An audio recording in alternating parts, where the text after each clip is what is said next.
Shalom, shalom, peuple de Dieu, shalom les enfants de Dieu, shalom, peuple de Dieu. Napesibino, merci vraiment, Mbote Mingi, na journal Elo, na ebie ke bien aimé dans le Seigneur, Batu Mingi Bazana Bandaku, parce que cause ya maladie ya coronavirus, la loi est quoi, je crois, presque partout, dans les pays, dans les continents, que l'église est l'église locale, tout ça pour se protéger. Oui, c'est bien, c'est pas mauvais, il faut respecter les autorités, c'est pas mauvais, c'est bien. Mais laisse-moi te dire, bien aimé dans le Seigneur, bien que interdire biso, que tout se protéger, l'église est salaté, mais il y a biso comme ça très important. Paul a dit que vous ne savez pas que votre corps est le temple de l'Esprit de Dieu.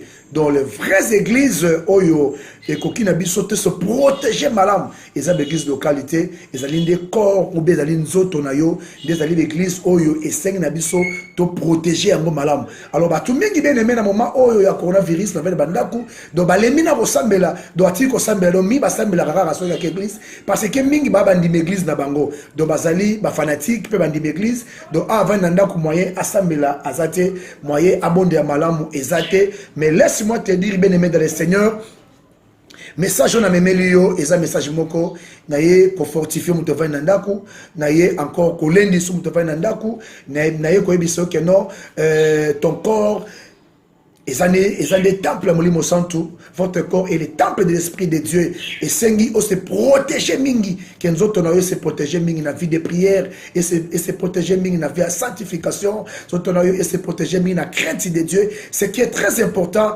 les années que nous autres nabiso et se protéger bien aimé. Bible bien aimé. Na dernier jour, na temps ebiso asuka bien-aimé, et loko yeko za la jige, et loko yeko sambisama, ezaba église localité, mais za corps nabiso, eza âme nabiso, esprit nabiso, oyo se présenter, libosa trône de Dieu, libosa jugement et Seigneur, pona ko sambisama, bien-aimé, et sengi nabiso toyeba, église locale, eza ka lemoko, eza mabete, et sengi la propre lemoko tokena ko kutana, inikima pona ko kumi sanzambe, pona ko sangana ensemble, pona sa prière communautaire.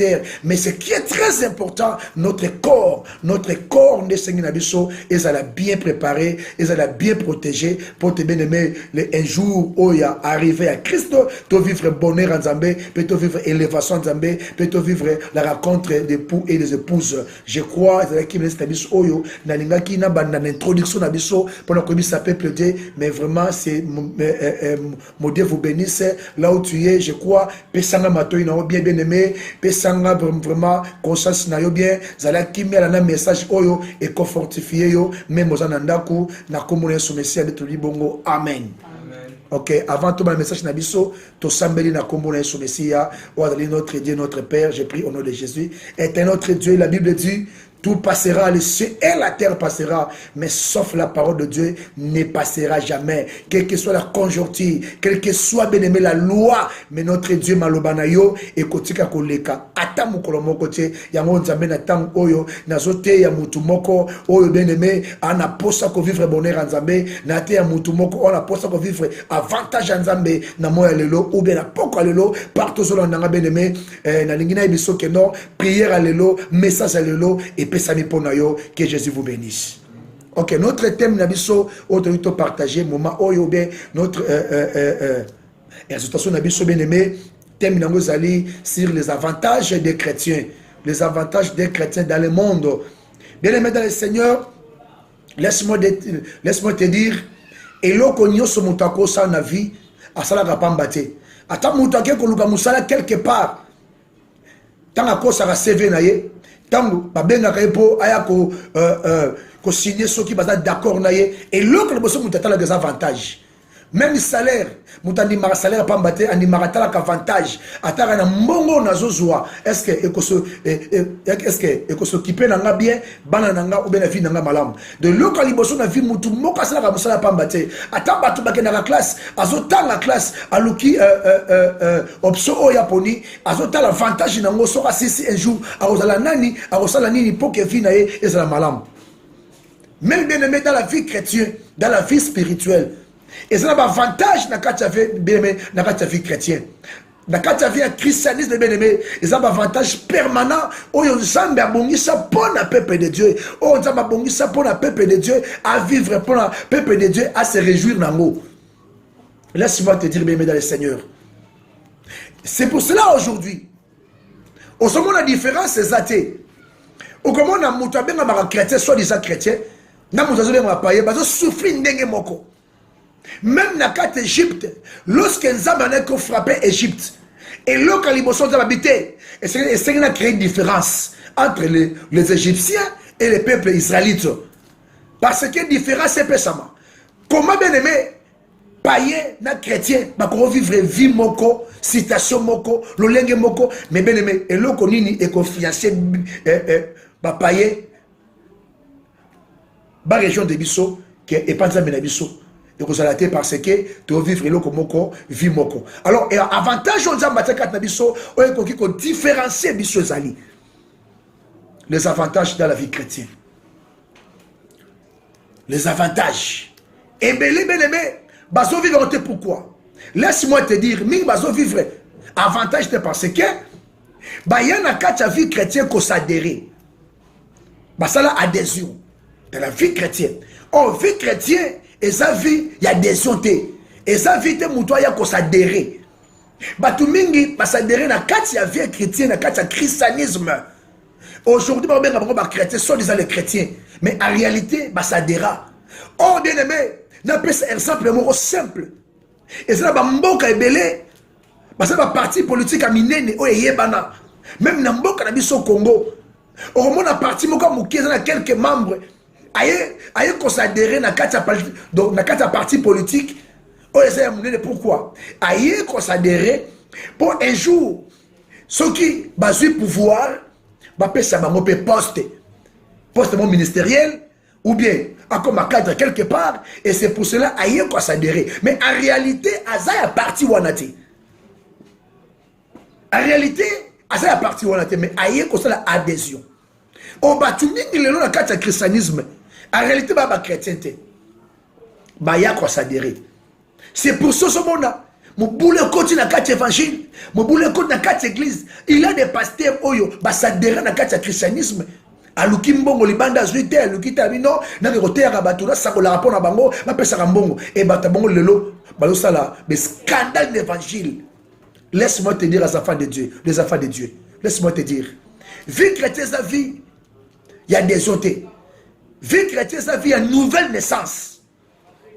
Lorsque bien aimé, Moutou alimi koye panza mais le kaliboso le kola Nicodème, c'est la nouvelle naissance. Il y a Moutou kobota donc mbalami balé Nicodème a tourné abi maître na ajo na komi na ngoto ngai tata mobimba boy un vieux papa comme ça na zone sous le moment la ngai habité la nouvelle naissance.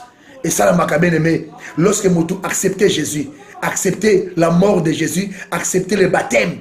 La nouvelle naissance de Mouta Botami Mbalami Balekata Christ et l'ocaliboso yaka a désoté mais l'oliboso maka arriva Saint-Esprit ayaka ko habiter Katia Moutou. Qui peut dire amen. Amen. Et c'est pour ça plusieurs personnes aujourd'hui azo sambela nzambe mais son tali bato mongo au moment na sala adhésion a sambela nzambe mais attends mon avis impédicité. Attends mon avis est-ce que il y a donc il y a qu'est-ce escroquerie. Attends mon avis ko sabatu. Na via bakuiti. Na vie mouyibi. Mais en réalité, parce que les chrétiens, mon frère, au cause à chantre, au cause à pasteur, au cause à évangéliste et prophète, est-ce que on s'adhère à le christianisme ou bien on s'est les vrais chrétiens? Plusieurs personnes aujourd'hui, bien aimé, mais scandale dans cette église, surtout ma partenaire. Au moment où Moutou tellement na mbongo nebele aye considérer ba kisine ko kima na quatre église et pasteur manque de révélation à ce petit atier liboso après c'est moi dire et c'est pour ça bata bongo ba do travailler ko linga ba serre une église ko senté ba serre une église moi pasteur à l'obésité. Non mon frère dans le Seigneur, ce qui est très important c'est la nouvelle naissance. Nicodème a tourné Jésus-Christ la nouvelle naissance. Est-ce que ce qui Moutou bien aimé a botami mi balé a botami né de nouveau. Et le caliboso, au comment on a katinaye, cet esprit ayé cohabité katinaye, au comment on a caractère divin, La caractère du Saint-Esprit, la caractère de Dieu et botami kachamoto, les fruits bien-aimés, dans le but les dons mais les fruits. Vous voyez ma chrétienté pour la dose spirituelle, mais on reconnaître les chrétiens par les fruits spirituels, par les 9 fruits de Dieu. Il y a un moment où il y a au fond de occasion peut ça bien aimé. Il y a un moment où il y a souffrir le comme Jésus. Au monde il paye do paye ta que non nanga paye kutu na sabi ta la bien-aimé na limite nzambe na lola akoki kotika mwana na ye agno comme na pasi jusqu'à ce que assis non. Il y a des hommes où nzamba permetta beme où nzamba permetta et ça mabongo mais nzambe na lola akotika biso teti na suka mokile se kabiso qui peut dire amen. Yango bien-aimé l'article d'Abisso, il y a les avantages de Dieu dans la vie chrétienne. D'autant qu'il y a 2 Chroniques, chapitre 7 et verset 14. Oui, mon frère électeur, tu peux lire au nom de Jésus-Christ. Si mon peuple sur qui est invoqué mon nom s'humilie, prie et cherche ma face, et s'il se détourne des mauvaises voies, je l'exaucerai des cieux, je lui pardonnerai son péché et je guérirai son pays. Mes yeux seront ouverts désormais et mes oreilles seront attentives à la prière faite en ces lieux. Amen. Amen. Est-ce que vous pouvez acclamer pour la parole de Dieu? Au monde de bien aimé, avant d'attendre l'avantage, mais ça m'a sengi liboso de Salomon. Si mon peuple, lorsque Salomon c'est le temple de Dieu, Salomon a semble là. Et ça m'a dit Salomon. Mais si mon peuple, c'est qui évoquait mon nom. Bien aimé, quand évoquer Dieu, prier, c'est pas mauvais. Comme Matangoba Mangengenge, comme Mataluzizila, Koukende Baba, donc, mais tendance, ma campus, ma retraite, mais c'est pas mauvais. Quand ça la 40 jours, quand ça la 100 jours, c'est pas mauvais. Après 100 jours, est-ce que tu as la crainte de Dieu? La crainte de Dieu, c'est le commencement de toutes choses. Bah, tu es belé, le lot au monde, Matingomba. Mais tant à Zonga, à son écobo. À côté retraite, tant à Zonga, Songi bien aimé, ne vient qu'au tonga, ne vient qu'au critiquer. Batoumi bien aimé le logo, mon aïe, à côté retraite, il y a 100 jours, lorsqu'à Zobima, à Kekuli n'a pas battu. Ça m'a dit, si mon peuple, c'est qui évoquait mon nom, c'est qui évoquait mon nom. Abissou qui dit, bako bien nanga, bako bela kombo nanga, bako évoquer kombo nanga, bako mi kitisa. Bako bondela et ceux qui bako luka elonginanga, c'est pas mauvais. Virgule, c'est pas mauvais. Prie, virgule, c'est pas mauvais. Et cherche ma face, c'est pas mauvais. Comme tango meza ko luka longanzambe. Koko ta retraite, c'est pas mauvais. Na témeli ministère mutute. Mais na sengi na biso ba na nzambe. Tozonga na l'évangile on zamba benga biso. La Bible dit le peuple de Nephtali et de Zabulon a vu une grande lumière. La lumière, c'est la parole de Dieu. La lumière, c'est la parole de Dieu. Chrétien Yokanga. La Bible dit la femme de ce qu'on attend. C'est ce qu'on attend vient de ta parole. Oui, mais Ozo Yoka. Ateza Mabe. Mais le col zone di Maro Yoka Yango. Et qu'on peut détruire Vinayo. Ce moyen de comportement à pasteur. T'as la bandime de l'église. Au moins, la bandime de l'église. Là, on dirait que danser, c'est orchestre, c'est Wano Yebi. Au moins, la bandime de l'église. Bah, se comporte comme un bé, c'est que vie à passer à sa bongo. Bien que bien aimé, à ce moment il bosse cher. Non, ce qui est très important, la Bible dit si ça retourne des mauvaises voies. Donc, quand le langage, c'est pas mauvais. Ce qui va dire, non, si, et si ça détourne de ces mauvaises voies, donc ça veut dire quoi? Ce qui moutou, à Colombo Nanzela ya mabe, à Colombo Nanzela ya adhésion, il y a Colombo Nanzela ya. Donc, qu'on s'adhère dans la vie chrétienne pour se rassembler à Talawana, à Zarandoki, à Sambelate, Yango Batumi, qui m'a la carte église. Oh, tant que de son colon de l'évangile, c'est papa Dinabala, va passer quoi à tendance, va passer Tambolokoki. Tabano au monde à Kendoki à quoi? Moutari bien Ndoki à quoi? À tout niveau, quoi, il y a Batu. Banoko Sambela, Ngouye le qui a quoi? Mais le Bandoki va pasteur. Le lot au monde à protocole Ndoki. Au monde à secrétaire à pasteur Ndoki. Au monde à diacre Ndoki. Pourquoi? Parce que l'église, l'église est s'adhérer. et comme commerce. Église écoute ma kamususu. Amen, amen. Amen. Alléluia. Amen. Nebi que ce que soit nanga bien-aimé. Nzambe nanga pambola yo. Nzambe nanga akanisa yo. Message oyo. Et baksa aide plus na vie na yo. Na lobe l'église na binote. Na zo bande Bible nenge seng na loba. Alléluia. Nzamba seng na biso. To changer tambo na biso. To changer le lenge na biso ko lokelongi na Nzambe. Alors bi si abi et si se détournent des mauvaises voies, je les exaucerai des cieux et je lui pardonnerai son péché. Je pardonnerai son péché. Donc ce qui bien aimé, to kotambola na ndenge Nzamba na biso na vie à sanctification, na vie à crainte de Dieu, ceux qui t'ont dit makobota ma né de nouveau, le col à Nicodème, Bible lobi Nzambe wana akoyanola biso na likolo bemetika lola nde pambola yo. Le vrai patron c'est Jésus. Mutafuta koleka ba patron nyonso zane Nzambe. Mutapesa ka libala koleka bato so zane bien-aimé ezane Nzambe. Mutapesa ka solution ba kamunyo sa vie c'est Dieu. Alléluia. Amen. Bien-aimé, parmi les avantages primordiaux oh Nzamba sengi na biso liboso, c'est la vie éternelle. Amen. Ce qui m'a bien aimé, animi comme tu m'as né de nouveau, et l'autre liboso, c'est la vie éternelle. Amen. Parce que la vie éternelle, il y a un des vieux d'Ozo bien aimé. Tu peux avoir tout sur la terre. Tu peux avoir tout sur la terre, bien aimé. Mais écoute, la passe, c'est ce qu'on raté, la vie éternelle. Qui peut dire Amen. Amen. Bien aimé, yeba un jour okita omata atala bambongo na yo mituka na yo nengoza yeba un jour oza devant tribunal Nzambe.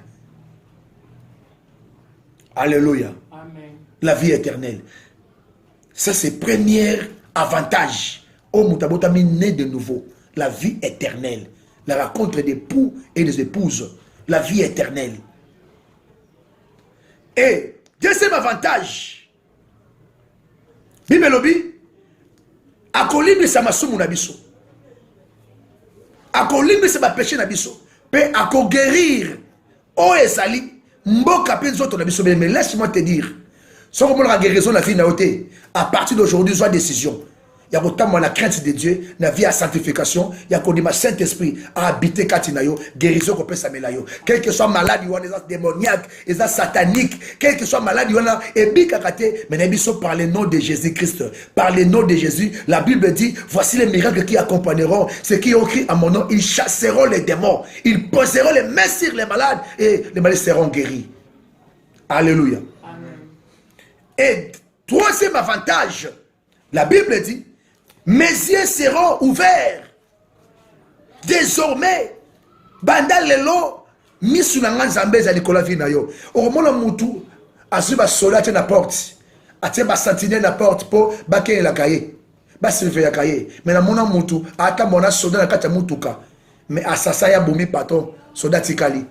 C'est que protection bien aimé, ya mokili n'est que vanité. Eza ya pamba. Mais protection ya bien, et ça pas Nzambe. Alléluia. Amen. Abimi soulangé banakota la yo désormais. Mes yeux seront ouverts. Laisse-moi te dire, ceux qui mis sur Nzambe zo surveiller yo, les mêmes dieux, ba bengi omniprésent, omniscient, les mêmes dieux, ceux qui mis sur Nzambe zo surveiller mais ezota la yo, quel que soit bato bazo la na butu, quel que soit mari de nozo lukavi na yo, quel que soit muta préparé à salomabe, le kola mis sur Nzambe zo monaye, Nzamba a refinir à longisa yo, le kola mis sur Nzambe zo surveiller yo, Nzamba ça l'intervention vi na yo. Laisse-moi te dire bien aimé, ceux qui on la rapongi bien té, on la bien aimé, pongi bien té, ozora musala, ba boto laka, ozora libala, ba boto laka, mais désormais à partir d'aujourd'hui, mis sur Nzambe zo surveiller yo, muta boto libala wana, muta lana kona butu, on la rapongi bien té, mis sur Nzambe zo surveiller yo, ozana c'est à protection ya Nzambe, mais protection ya Nzambe et l'équipe protection mokili bien aimé, protection ya Nzambe et l'équipe protection ya Monesco, protection ya Nzambe et l'équipe américain bien aimé, protection ya Nzambe et l'équipe protection bien aimé, ya baswa si minduki, protection ya Nzambe et protégera mutu, même na moi, même na butu, même bien aimé na carte transport, même na carte avion, alléluia, le colo na carte avion, Nzamba so mona yo, avec le na crashté, le bien aimé, on a carte mutuka, même indora baki mutuka oyo e baluka, mais le colo Nzamba so protéger yo et comme ça parce que mutu na carte wana, mi so Nzambe surveiller. Amen. Est-ce qu'on peut dire amen? Amen. Et quatrième avantage, mes oreilles seront attentifs à la prière faite en ces lieux. Sans plus tarder, Totangi, 1 Pierre, chapitre 3, verset 12. Alors, mes yeux seront attentifs à la prière faite en ces lieux. Donc, ceux qui bien aimés, écoutez et écoutez attentivement, et ça a des choses différentes. Qui peut dire amen? Mais à côté de la foi, il y a problème. Mais lorsque vous écoutez attentivement, c'est que vous avez pensé alinga yeba pensa likambosa nini. Bien-aimé, naïbi so prier sur osa na vie na yo, mato ya nzambe et ko yeba pensa vie bien-aimé. Naïbi ata obosani prière wana, no osala obosani pour la passer nzamba ko comprendre que non, moi na ngazo sambela lelo, aso boni ya lelo, a mati ngomba, a koti retraite. Pour likambo wana sali epasi bien-aimé, naïbi so likambo swaka motema na yo, nzamba ko yoka prière na ngol lelo. Likambo swaka motema na yo, so ko nibiko bota mané de nouveau, nzamba ko yoka likambo na yo bien-aimé, likambo swa yo, elelisa yo, enyokola yo, bien-aimé, na moya lelo, na prédication lelo, so ko nibiko bota mané de nouveau, kotamba na vie à sanctification, kotamba na crainte de Dieu, likambo nyoso, o elekilaka yo, nzamba ko yoka bien-aimé. Lorsque Nzambe ayoka qu'il écrit des enfants d'Israël en Égypte, me dit je me suis descendu, mais Nzamba kitaki, Nzamba kiti la mabele, a quitté sur la terre uniquement pour la sauver Israël. Nzambe wana, tika beleme Nzambe meme, Nzambe wana, la Bible dit il est même hier, aujourd'hui, éternellement. Tika Nzambe wana, oya kitaki, akita pour la problème na yo, akita pour la citation na yo, akita pour les kamwe tout sa motema na yo. Oh lo bakamingi, Nzamba kiti beleme, Nzamba kiti akita déjà beleme, ce qui mutabi Saint-Esprit, Nzamba zakati na ye, récite za likola vie na yo. Bonheur de quoi vie na yo na commencé. Mon frère, t'as la version to clôturer prière na biso. Car les yeux du Seigneur sont sur les justes et ses oreilles sont attentives à leurs prières, mais la face du Seigneur est contre ceux qui font le mal. Bandela, mon frère, un Pierre, bandela bien, malembe vraiment. Car les yeux du Seigneur sont sur les justes et ses oreilles sont attentives à leurs prières, mais la face du Seigneur est contre ceux qui font le mal. Amen. Car les yeux du Seigneur sont sur les justes. Les justes, dans le vrai sens, c'est le vrai chrétien. Parce que bien aimé, nous avons trois sortes de chrétiens. Les chrétiens humiliés, les chrétiens hypocrites et les vrais chrétiens. Mieux vaut que tu n'as vie bien aimé. Au vivre, notre chrétien hypocrite, ou yéba hypocrite. Mais notre chrétien humilié, c'est très dangereux. Laisse-moi te dire entre parenthèses, moi si moi je humilié. Mon frère, Laura Bokabona. Soza fiancé moko mobali moko aza chéri moko humilié frère, ma sœur, Loka Bokabona. Hypocrite a mutamela masanga bakosa na amo ibika melaka na yo. Mais humilié, ils ont la Jida. Azo tamona Jésus, azo sima mbongo ya Jésus, noko a Jésus, azarana Jésus, mais ça mota mutonga na kolekaye. Et soka mobali mususu abenga ko chéri, abenga kayo bakombo yebi mais ça motema bikenga mwana mwaso na osali bona obala été yako basi mususu arepa na yo amuna kabe yango papa mais nzoka ala fatene quelque part na poto abike mo mbalo atasene nyoso tout na obalete mais soko tinda kendaka na ye donc eza très dangereux ko sala na muta pepe na yo aza chrétien humilié bien aza mwasi moko humilié ou bien église pasteur so za ba diacre humilié ba roboma yo protocole wana landa ko partout ato tinda kendaka na samote pasteur ngafana le pasteur lokola Jida abanga fa bomaka Jésus. Amen, amen. Église, alléluia. Amen. Bible dit car les yeux du Seigneur, mais les vrais chrétiens, bah ça bateau bien aimé et sengi va vivre perfectement Nzambe. Car les yeux du Seigneur sont sur les justes. Mis sur Nzambe les écoles chrétiens. Ceux qui mis sur l'école vie na yo, osant sa protection Nzambe. Protection qui n'est que vanité, mais la protection de Dieu. Et l'équipe qui a la protection mokili. Un président américain, basingiye, mais mutabomie na munduki na musika kufi pour la protection mokili. Mais protection Nzambe, ce qui Nzamba bombio, ata mutazu munduki, abeta masas naturel et que symboté parce que vous avez sa protection Nzambe. Amen. Et ses oreilles sont attentives, toujours, à leur prière. Mato ya Nzambe toujours, mais les avantages, on appelle ce katinayo. Na biso bien-aimé, na moya lelo, nzambe, le sambo na yo, okosala. Soko senga nzambe pesa nga libala nzambe kopesa yo. Ba pesa nga nzambe koyoka yo. Pe nzambe azoyoka yo parce que mato ya nzambe, soko ndimi kobota mané de nouveau, mato ya nzambe, elle ko la vie na yo. Na kombo na Yesu. Mais laisse-moi te dire, mais la face du Seigneur est contre ceux qui font le mal. Point. Na suki lelo awo. Mais longi ya nzambe, eza kotelemela ba o basala mabe. Bane basala mabe, bato basadera. Bato basala adhésion. Nzamba temeli bango. Et bato bango ce sont des méchants. Méchants zanani. Les méchants belemé, ce sont des gens. Oh ba yebi volonté nzambe mais basala gango to ba méchant. Batomboki. Bible lobi et longi na nzambe ça contre bango. Laisse-moi te dire, ce qui mutu nyoso azam méchant likola vi na yo, mutu nyoso alinga bola ma vi na yo te, mutu nyoso alinga bonheur a vi na yo te, alinga échec a vi na yo, na biso et longi na nzambe ça contre ilelo. Est-ce qu'on peut dire amen? Amen. Est-ce qu'on peut dire amen? Amen. Moutounio so bien aimé. Azalaka jaloux lorsque nzamba pambolaka yo. Moutounio so yo azalaka volonté ya nzambe te. Atambolaka na adhésion. Azalaka toujours nzamba azalaka toujours contre ye. Tika nzambe bien aimé. Laisse-moi Dieu à partir d'aujourd'hui à bénir vinayo. Et nzamba azalaka contre batos balinga malheur à vinayo. Yango bien aimé bato bele balinga to bala. Balinga to progresser na vie. Balinga to ke liboso. Balinga bola muna yo te bien aimé. Nzamba za contre bango. Mutu nyoso atambolaka na kombo na butu, nzamba lo za contre ye. Mutu nyoso aluka malheur a vi na yo, nzamba za contre ye. Mutu nyoso alo ke chèque a vi na yo, nzamba za contre bien aimé. Yango me laisse-moi te dire, le kola miso nzambe, eli kola vi na yo, tu seras la tête et non la queue. Le kola nzamba zo yo kayo bien aimé, prière ko sala, et sera bato ba bongara te, bato ba progressera te, mais le sambo na yo nzamba ko yo kango, même na famille na bino, bato ba balaka te, bato ba vansara te, et na siloga moko na veni wana so kote biloko na yo okozonga pauvre mais na yebisi yo okokote biloko na yo okobimana bénédiction parce que tu es sous la protection de Dieu. Laisse-moi te dire bien aimé, le kola miso na nzambe eli kola vi na yo ata bato basangeleli yo bato babongisi bitumba contre yo bato bayeba bundisa yo. La Bible dit si Dieu est pour nous qui sera contre nous bien aimé? Si Dieu est pour nous qui sera contre nous? Alléluia. Si Dieu est pour nous qui sera contre nous?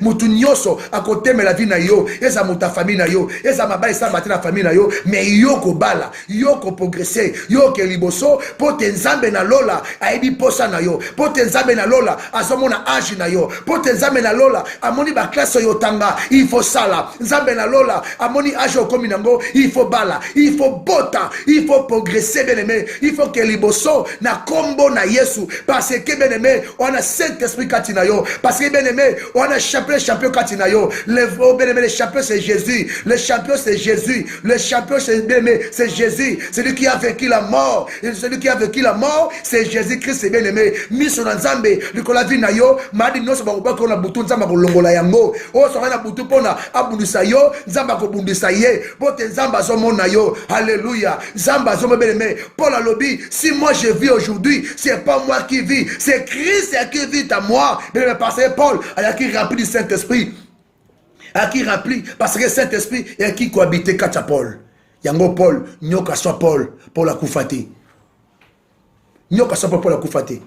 Paul na kati ya prison prier prison ningani ba prison fini ko ningana lelo yango Pierre na prison bato ba sambeli nzamba ki prier prison fongwami prison fini fongwama prison célibat fongwama prison pauvreté fongwama prison chèque fongwama prison nyoso ba stérilité fongwama prison nyoso ba na vie na vino na famille na vino. La Bible dit si tu crois au Seigneur Jésus-Christ tu seras sauvé d'abord toi-même et toute ta famille. Le quoi yozo kamate o lelo bemendi mela nzambe libota na yo e kobika e kokangwa na kombo na Yesu Messia.